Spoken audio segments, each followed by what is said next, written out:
নমস্কার। আজকে আমি পাঠ করব কবি কাজী নজরুল ইসলামের কবিতা নারী। সাম্যের গান গাই, আমার চক্ষে পুরুষ রমণী, কোনো ভেদাভেদ নাই।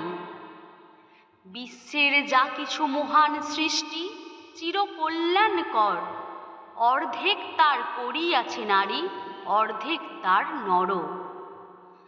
বিশ্বে যা কিছু এলো পাপ তাপ বেদনা অশ্রু বাড়ি, অর্ধেক তার আনিয়াছে নর, অর্ধেক তার নারী। জগতের যত বড় বড় জয়, বড় বড় অভিযান, মাতা ভগ্নী ও বধূদের ত্যাগে হইয়াছে মহীয়ান। কোন রণে কত খুন দিল নর, লেখা আছে ইতিহাসে।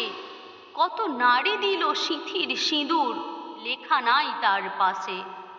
কত মাতা দিল হৃদয় উপারি, কত বোন দিল সেবা, বীরের স্মৃতি স্তম্ভের গায়ে লিখিয়া রেখেছে কেবা।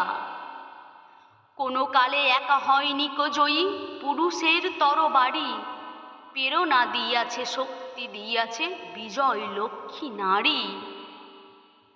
সে যুগ হয়েছে বাসি, যে যুগে পুরুষ দাস ছিল নাকো, নারীরা ছিল দাসী।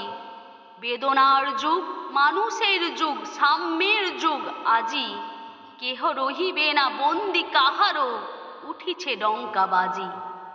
নর যদি রাখে নারীরে বন্দি, তবে এর পরযুগে আপনারই রচা ওই কারাগারে পুরুষ মরিবে ভুগে। যুগের ধর্ম এই, পীড়ন করিলে সে পীড়ন এসে পীড়া দেবে তোমাকেই।